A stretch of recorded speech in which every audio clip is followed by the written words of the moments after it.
యోహాను సువార్త మొదటి అధ్యాయం 35వ వచనం నుంచి 42వ వచనం వరకు. మరునాడు మరల యోహానును అతని శిష్యులలో ఇద్దరును నిలుచుండగా అతడు నడుచుచున్న యేసు వైపు చూచి, ఇదిగో దేవుని గొర్రెపిల్ల అని చెప్పాను. అతడు చెప్పిన మాట ఆ ఇద్దరు శిష్యులు విని యేసును వెంబడించిరి. యేసు వెనకకి తిరిగి వారు తను వెంబడించుట చూచి, మీరేమి వెతుకుతున్నారని వారిని అడగగా, వారు, రబ్బీ, నువ్వు ఎక్కడ కాపురమున్నావని ఆయనను అడిగిరి. రబ్బీ అనే మాటకు బోధకుడని అర్థం. వచ్చి చూడడని వారితో చెప్పగా వారు వెళ్ళి ఆయన కాపురమున్న స్థలము చూచి ఆ దినము ఆయన యొద్ద బస చేసిరి. అప్పుడు పగలు రమారమి 4 గంటల వేళ ఆయన. యోహాను మాట విని ఆయనను వెంబడించిన ఆ ఇద్దరిలో ఒకడు సీమోను పేతురు యొక్క సహోదరుడైన అంద్రియ. ఇతడు మొదట తన సహోదరుడైన సీమోనును చూచి, మేము మస్సియాను కనుగొంటామని అతనితో చెప్పి యేసునద్దకు అతనిని తోడుకొని వచ్చెను. మెస్సయ్య అను మాటకు అభిషక్తుడని అర్థము. యేసు అతని వైపు చూచి, నీవు యోహాను కుమారుడైన సీమోనువు, నీవు కేఫా అనబడదు అని చెప్పెను. కేఫా అను మాటకు రాయి అని అర్థము. 29వ వచనంలో మరునాడు అని వచనం ప్రారంభమవుతుంది. తర్వాత 35వ వచనంలో మరునాడు మరల అనే విధంగా వచనం ప్రారంభమవుతుంది. అనగా ఇది ఒక రోజు తర్వాత ఇంకొక రోజు ఏం జరుగుతుంది అనేటువంటి విధంగా ఒక డైరీ రాసినట్లుగా, ఒక దినచర్య రోజు ఏ విధంగా ఉంటున్నదో అది రాసినట్లుగా ఈ అపోస్తలుడైన యోహాను ఈ పత్రిక, సువార్త పత్రిక రాసినట్లుగా కనబడుతుంది. ఒకరోజు 29 నుంచి 34వ వచనం వరకు, 35వ వచనం నుంచి 42వ వచనం వరకు మరునాడు ఏం జరిగింది అనేటువంటిది ఆ విధంగా రాస్తూ వచ్చాడు. ఇప్పుడు మనం చదివినటువంటి 35వ వచనానికి మునుపు రోజు, క్రితం రోజు, అక్కడ ప్రభువైన యేసుక్రీస్తు బాప్తిజం తీసుకునటం, ఆత్మ పావురం వలె ఆకాశం నుండి దిగి రావటం, దిగి వచ్చినప్పుడు ఆయన లోక పాపమును మోసుకొని దేవుని గొర్రెపిల్ల అని చెప్పినటువంటి సాక్ష్యాన్ని, తర్వాత ఆకాశం నుండి వచ్చినటువంటి స్వరాన్ని, ఆ రెండింటిని కూడా మత్తయి సువార్తలోను మార్కు సువార్తలో కూడా మనం చూసాం. ఈరోజు ఈ 35వ వచనం నుంచి జరుగుతున్నటువంటి విషయాలలో 36వ వచనంలో అతడు నడుచుతున్న యేసు వైపు చూచి, ఇదిగో దేవుని గొర్రెపిల్ల అని చెప్పాను. ఈ దేవుని గొర్రెపిల్ల అంటే లోక పాపములు మోసుకొని పోవటానికి, లేక లోకంలో ఉన్నటువంటి పాపులందరి యొక్క ప్రాయశ్చిత్తార్థమై అప్పగించబడేటువంటి బలికి అవసరమైన గొర్రెపిల్ల అని అర్థం. పాత నిబంధనలో కూడా దీనికి కొంత ఉదాహరణ ఉంది. ఆదికాండం 22వ అధ్యాయంలో అబ్రహామును దేవుడు తన కుమారుడైన ఇస్సాకును బలిగా అర్పించమని కోరుతాడు. ఒక 2 వచనాలు దాంట్లో చదువుదాం. 7వ వచనం, దేవుడు అబ్రహాముని తన కుమారుడైన ఇస్సాకును బలిగా అర్పించమని కోరినప్పుడు 22వ అధ్యాయం 7వ వచనంలో ఉంది. వారిద్దరూ కూడి వెళ్ళుచుండగా ఇస్సాకు తన తండ్రి అయిన అబ్రహాముతో, నా తండ్రి అని పిలిచెను. అందుకతడు, ఏమీ నా కుమారుడా అన్నాడు. అప్పుడు అతడు, నిప్పును కట్టెలను ఉన్నవి కానీ దహన బలికి గొర్రెపిల్ల ఏది అని అడగగా, అబ్రహాము, నా కుమారుడా, దేవుడే దహన బలికి గొర్రెపిల్లను చూచుకొనని చెప్పాను. తర్వాత 9వ వచనంలో చూసినప్పుడు, అలాగ వారిద్దరూ కూడి వెళ్ళి దేవుడు అతనితో చెప్పిన చోటకి వచ్చినప్పుడు అబ్రహాము అక్కడ బలిపీఠమును కట్టి కట్టెలు చక్కగా పేర్చి తన కుమారుడు అగు ఇస్సాకును బంధించి ఆ పీఠము పైన కట్టెల మీద ఉంచెను. అప్పుడు అబ్రహాము తన కుమారుని వధించుటకు తన చెయ్యి చాపి కత్తి పట్టుకొనగా యెహోవా దూత పరలోకము నుండి అబ్రహామా అబ్రహామా అని అతను పిలిచెను. అందుకు అతడు, చిత్తము ప్రభువా అనెను. అప్పుడు ఆయన, ఆ చిన్నవాని మీద చెయ్యి వేయకము, అతనిని ఏమీ చేయకము, నీకు ఒక్కడైన నీ కుమారుని నాకు వెనుదీయలేదు కనుక నీవు దేవునికి భయపడేవాడువని ఇందువలన నాకు కనబడుచున్నదనను. అప్పుడు అబ్రహాము కన్నులెత్తి చూడగా పొదలో కొమ్ములు తగులుకొని ఉన్న ఒక పొట్టేలను వెనక తట్టున కనబడిన. అబ్రహాము వెళ్ళి ఆ పొట్టేలను పట్టుకుని తన కుమారునికి మారుగా పెట్టి దహన బలిగా అర్పించెను. అబ్రహాము ఆ చోటికి యెహోవా ఈరే అని పేరు పెట్టెను. యెహోవా ఈరే అనే మాటకు అర్థము యెహోవా చూచుకొనును. అంటే పాత నిబంధనలో ఈ గొర్రెపిల్ల దహన బలికి అర్పించటానికి అవసరమైనటువంటి గొర్రెపిల్లను దేవుడు చూసుకుంటాడు అని చెప్పబడినట్లుగా పాత నిబంధనలో ఉన్నటువంటి ఇశ్రాయేలీయులందరికీ కూడా తెలుసు. ఇక్కడ ఆ ఉదంతాన్ని తెలియపరుస్తూ బాప్తిజమిత్ యోహాను ప్రభు అయిన యేసుక్రీస్తుని గురించి ఈయన దేవుని గొర్రెపిల్ల అని చెప్తున్నాడు. అంటే దేవుడు మనుషులందరి పాపముల ప్రాయశ్చిత్తార్థమై ఏర్పాటు చేయబడినటువంటి గొర్రెపిల్ల, ఆయన మన పాపములన్నిటినీ మోసుకునేటువంటి మేకపిల్లగాను, అది మనం లేవికాండం 16వ అధ్యాయంలో చూసాం. తర్వాత మన కొరకై వధించబడినటువంటి గొర్రెపిల్లగాను మనము దీనిలో బాప్తిజమిత్ యోహాను అతని గురించి సాక్ష్యం చెప్తున్నాడు. చూడండి, 1 యోహాను 2వ అధ్యాయం 2వ వచనం. ఆయన మన పాపములకు శాంతికరమైనాడు, మన పాపములకు మాత్రమే కాదు సర్వలోకమునకు శాంతికరమై ఉన్నాడు. శాంతికరమన్నా ప్రాయశ్చిత్తార్థమన్నా ఒకటే. అంటే మన పాపముల కొరకు మనకు బదులుగా దేవుడు కోరినటువంటి నియమాన్ని పూర్తి చేయటానికి పంపబడినటువంటి గొర్రెపిల్ల అని అర్థం. అదే విషయాన్ని ఇక్కడ బాప్తిజమిత్ యోహాను వాళ్ళ శిష్యులతోటి మాట్లాడుతూ చెప్తున్నాడు. తిరిగి మరలా యోహాను సువార్త 1వ అధ్యాయం 36వ వచనంలో, అతడు నడుచుచున్న యేసు వైపు చూచి ఇదిగో దేవుని గొర్రెపిల్ల అని చెప్పిన. 29వ వచనంలో చూసినప్పుడు మనం నిన్న చూసినట్లుగా లేవికాండం 16వ అధ్యాయంలో 2 మేకపిల్లలు, ఒక మేకపిల్ల మీద చీటీ కనుక విడిచిపెట్టడం అనేది కనుక పడినట్లయితే అది అరణ్యంలో విడిచిపెట్టబడుతుంది. రెండవది యెహోవా పేరిట కనుక పడినట్లయితే అది దేవుని ఎదుట బలిగా అందరి యొక్క ప్రాయశ్చిత్తార్థముగా అర్పించబడుతుంది.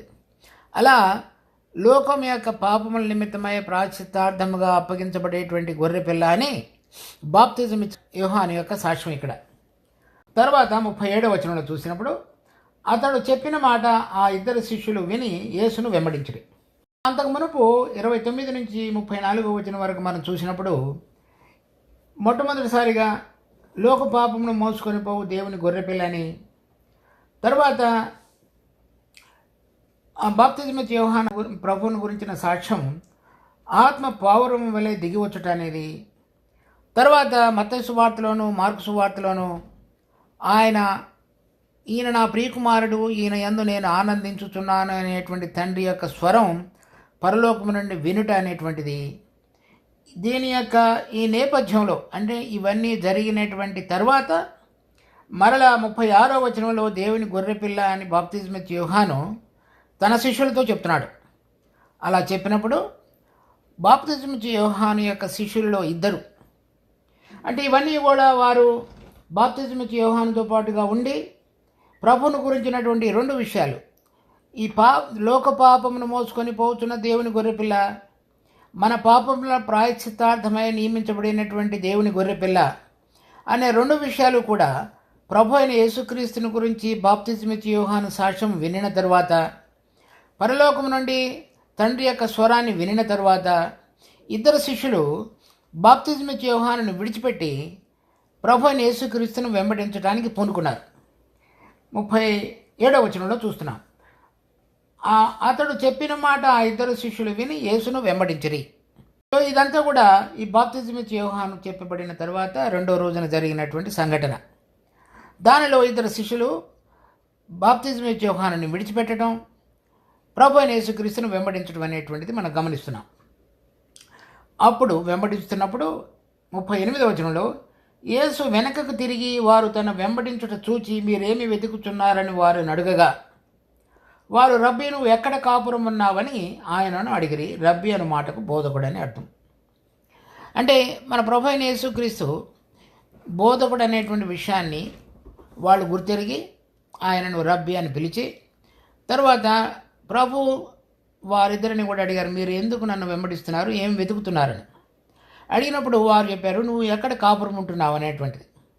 కాపురం ఉండటం అంటే మామూలుగా ఏదో వచ్చి 1 రోజు 2 రోజులు ఇక్కడ ఉండి మళ్ళీ వేరే చోట వెళ్ళిపోవడం అలా కాదు. ఒక చోట స్థిరంగా ఉండి తన కుటుంబము, భార్య, పిల్లలు, తల్లి, తండ్రి, చుట్టాలు, పక్కాలు, ఇరుగు పొరుగు వారందరితో కూడా ఒక స్థలంలో ఉండటం అనేటువంటి దానికి అర్థం. మనోళ్ళలో కూడా పెళ్ళైన తర్వాత వేరుగా కాపురం పెట్టాడంటే వాళ్ళంతటగా వాళ్ళు ఇప్పుడు కలిసి ఉండటానికి ఉండేటువంటి స్థలం అని అర్థం. తర్వాత అది కుటుంబానికి సంబంధించినటువంటి విషయం. ఒక్కడే ఉంటున్నప్పుడు కాపురం ఉండడానికి చెప్పడు. కానీ ప్రభు అయిన యేసుక్రీస్తు ఇక్కడ ఎక్కడ కాపురం ఉంటున్నావని వాళ్ళు అడిగారు. అంటే నువ్వు ఎక్కడైతే ఉంటున్నావో నిన్ను గూర్చినటువంటి వివరాలు చుట్టుపక్కల వారు, ఇంట్లో వారు, ఇరుగువారు, పొరుగువారు వారందరూ నిన్ను గురించి చెప్పగలిగినటువంటి ప్లేసు అని అర్థం. అది ఎక్కడని చెప్పినప్పుడు ప్రభు చెప్పాడు, వచ్చి చూడడని వారితో చెప్పగా వారు వెళ్ళి ఆయన కాపురం ఉన్న స్థలము చూచి ఆ దినము ఆయన యొద్ద బస చేసిరి. అప్పుడు పగలు రమారమి 4 గంటల వేళ ఆయన. ఇది మరునాడు జరిగినటువంటి సంఘటనలో సాయంకాలం 4 గంటలు అయ్యేటప్పటికి జరిగినటువంటి ఉదంతం. ఈ ఘటనలంతటిలో కూడా ప్రభువును గొర్రెపిల్లగా వినిన తరువాత, లేక లోక పాపమును మోసుకొని పోతున్నటువంటి గొర్రెపిల్లగా ఎరిగిన తరువాత, వినిన తరువాత ఆయన ఎక్కడ ఉంటున్నాడు అనేటువంటి దానిని తెలుసుకోవడానికి ఇద్దరు శిష్యులు ఆయనను వెంబడించి ఆయన కాపురం ఉన్నటువంటి స్థలానికి వచ్చి ఆయనతో పాటుగా ఆ రోజు రాత్రి బస చేయిపోయారు. ప్రభు ఉన్నటువంటి స్థలానికి వచ్చేటప్పటికి సాయంకాలం 4 గంటల వేళైంది. ఈరోజు జరుగుతున్నటువంటి సంఘటనలో సమయం కూడా రాశాడు. ఎప్పుడు బయలుదేరి ఎన్ని గంటలకు అక్కడికి చేరారు అనేటువంటిది చక్కగా ఒక వ్యక్తి ప్రతిరోజు తన దినచర్యను రాసుకున్నట్లుగా రాశాడు ఈ పత్రిక. దానిలో ఈ 4 గంటలు అయిన తరువాత ఆ రోజు సాయంకాలం, అంటే ఆ రోజు రాత్రి ప్రభు ఉంటున్నటువంటి స్థలంలోనే వాళ్ళు కూడా ఉన్నారు. అనగా ఇప్పుడు ఎవరైనా సరే ఒకరు ఇంకొక అతనిని వెంబడించాలి అంటే అంతకు మునుపు ఉన్నటువంటి వ్యక్తిని వారు వెంబడించేవారుగా ఉన్నారు. అంటే బాప్తిజం ఇచ్చే యోహాను అనేటువంటి వ్యక్తిని వెంబడిస్తూ అతనికి శిష్యులుగా ఉన్నారు వీళ్ళు. ఇప్పుడు అక్కడ ఉన్నటువంటి శిష్యరికాన్ని వదిలిపెట్టి కొత్త రబ్బాయిని లేక క్రొత్త బోధకుడిని వెంబడించడానికి వాళ్ళు సిద్ధపడుతున్నారు. సిద్ధపడేటువంటి క్రమంలో ఆ బోధకుడు ఎటువంటి వాడో, ఎక్కడ ఉంటున్నాడో, అతని గురించినటువంటి ఆ స్థలంలో ఉన్నటువంటి సాక్ష్యం ఎటువంటిదో వాళ్ళు చూడగోరి ఆయన ఉన్నటువంటి స్థలంలోనికి వచ్చి ఆయనతో పాటుగా బస చేశారు. ఎప్పుడైనా సరే మనము ఎవరైనా ఒక వ్యక్తిని గురించి తెలుసుకోవాలి అంటే అతడు ఉన్నటువంటి కాపురం ఉన్న స్థలంలో అతనితో పాటుగా కనుక మనం ఉన్నట్లయితే వారు ఎటువంటి వారు అనే విషయం మనకు అర్థమవుతుంది. మనము చుట్టం చూపుగా వచ్చి వెళ్ళినప్పుడు వాళ్ళు ఇరుగు పొరుగు వారిని గురించి కానీ వాళ్ళతో ఉంటున్నప్పుడు మాత్రమే వాళ్ళు ఇంట్లో ఎలా ఉంటారు, భార్య పిల్లలతో ఎలా ఉంటారు, వాళ్ళ యొక్క జీవన విధానాలు ఎలా ఉంటాయి, అవన్నీ కూడా మనం కనుక్కోగలుగుతాం. అందుచేతన ఈ శిష్యులిద్దరూ కూడా ప్రభు అయిన యేసుని క్రీస్తుని గురించి ఈ బాప్తిజం ఇచ్చి యోహాను చెప్పినటువంటి మాట మాత్రమే కాకుండా వారు స్వయంగా వచ్చి ఆయనతో పాటుగా ఉండి ప్రభు యొక్క జీవన విధానాన్ని గురించి చూసి తెలుసుకునవాలని కోరారు. దాని తరువాత వారిద్దరిలో ఒక అతని పేరు రాశారు. యోహాను మాట విని ఆయనను వెంబడించిన ఇద్దరిలో ఒకడు సీమోను పేతురు యొక్క సహోదరుడైన అంద్రియ. ఇంగ్లీష్లో ఇతన్ని యాండ్రూ అంటారు. ఇతను ఈ సీమోను పేతురు యొక్క సహోదరుడు. ఇతడు మొదట తన సహోదరుడైన, అంటే ఒకరోజు అతనితో పాటుగా బస చేసిన తర్వాత రెండో రోజు అని అర్థం. ఇతడు మొదట తన సహోదరుడైన సీమోనును చూచి మేము మెస్సయ్యాను కనుగొంటామని అతనితో చెప్పి యేసునందుకు అతన్ని తోడుకుని వచ్చును. ఇక్కడ అంతకు మునుపు బాప్తిజం ఇచ్చి యోహాను మాత్రమే సాక్ష్యం చెప్పాడు. ఇతడు లోక పాపమును మోసుకొని పోవు దేవుని గొర్రెపిల్ల అనేవు, ఇదిగో దేవుని గొర్రెపిల్ల అనేవు. తర్వాత ఆకాశం నుండి వచ్చినటువంటి స్వరాన్ని విననటువంటి సందర్భం అని కూడా వాళ్ళు ఉన్నారు. కానీ ఇక్కడ అవన్నీ గమనించడం అనేటువంటిది ఒక ఎత్తు, ఆయనతో పాటుగా వచ్చి ఒకరోజు రాత్రి ఆయన దగ్గర బస చేయడం అనేటువంటిది ఇంకొక ఎత్తు. ఒకసారి విన్నారు, ఇంకొకసారి చూశారు. ప్రభువుని స్వయంగా చూసిన తరువాత, వినిన తరువాత, చూసిన తరువాత అతడు, అంటే అంద్రియ, ఆ ఇద్దరు శిష్యులలో ఒక అతని పేరు అంద్రియ, అతను వెళ్ళి అతడు తన సహోదరుడైన సీమోనుతోటి ఈ మాట చెప్తున్నాడు, మేము మెస్సయ్యాను కనుగొంటిమి. అంటే ఏమర్థమవుతుంది? ఈ శిష్యులు, యోహాను శిష్యులుగా ఉన్నటువంటి అంద్రియ, ఇంకొకతను, ఎప్పుడు కూడా వాళ్ళు ఈ లోకరక్షకుడిగా ఉన్నటువంటి తర్వాత మన పాపంలో నుంచి మనకు విడుదల కలుగు చేసి ఇశ్రాయేలుకు రాజ్యాన్ని స్థిరపరచబోయేటువంటి మనకు దేవుని చేత పంపబడిన వాడు, అభిషక్తుడు, అంటే మెస్సయ్య అంటే దేవుని చేత పంపబడిన వాడు, అభిషేకించబడిన వాడని అర్థం. ఈ అభిషేకించబడిన వాడే వచ్చినప్పుడు రాజ్యాన్ని కూడా స్థిరపరుస్తాడు. కనుక వాళ్ళు అప్పుడు ఆ విధంగా ఆ అభిషేకించబడిన వాడు వచ్చి రాజ్యాన్ని స్థిరపరిచినప్పుడు ఇశ్రాయేలీయులు స్వతంత్రులుగా ఉండి దేవుని యొక్క ఆధీనం కింద వాళ్ళు జీవించగలిగేటువంటి స్థితిలోనికి తీసుకుని రాబడతారు. వీరందరూ కూడా యోహాను శిష్యులుగా ఉంటున్నప్పటికీ నిజమైనటువంటి గొర్రెపిల్లగా రాబోతున్నటువంటి దేవుని చేత అభిషేకించబడిన యేసుక్రీస్తు కొరకు ఎదురు చూసేటువంటి వారు. ఇప్పుడు ఆయనను ఈ బాప్తిజం ఇచ్చే యోహానును వెంబడించుటలో కానీ, దాని తరువాత దేవుని గొర్రెపిల్ల అని చెప్పినప్పుడు ప్రభు అయిన యేసుక్రీస్తును వెంబడించుటలో కానీ వారి ముఖ్యమైనటువంటి ఉద్దేశం లోకరక్షకుడిగా పంపబడబోతున్నటువంటి దేవుని కుమారుడైన యేసుక్రీస్తు, లేక దేవుని గొర్రెపిల్ల, లేక మన పాపంలో నుంచి మనకు విడుదల కలుగు చేసి మనుషులను దేవునితోటి సంబంధంలోనికి తీసుకుని రాగలిగిన మనకు రక్షకుడు అనేటువంటి దానిని వెతుకుతున్న వాళ్ళుగా మనకు కనబడుతున్నారు. అది వారు కనుగొని వెంటనే వాళ్ళు చెప్పినటువంటిది, ఒకరోజు రాత్రి బస చేసిన తరువాత ఉదయమున వెళ్ళి తన సహోదరుడైన సీమోన్ను కనుగొని మేము మెస్సియాను కనుగొంటిమి అని చెప్పాడు. అంటే మనము ఇంకొక వ్యక్తిని కలిసినప్పుడు మాట్లాడేటువంటి మాటలలో రకరకాలనేవి వస్తాయి. కానీ ఇక్కడ అంద్రియ తన సహోదరుడైనటువంటి సీమోనును కలిసినప్పుడు చెప్పబడినటువంటి మాట, మేము మెస్సియాను కనుగొన్నాం. అంటే ఈ అంద్రియ అనే అతను యోహాను శిష్యుడిగా ఉన్నప్పటికీ కూడా దేవుని కుమారుడు లేక దేవుని చేత పంపబడిని అభిషేకించబడినటువంటి వ్యక్తిని వెతికేటువంటి పనిలో నిమగ్నమై ఉన్నాడని అర్థం.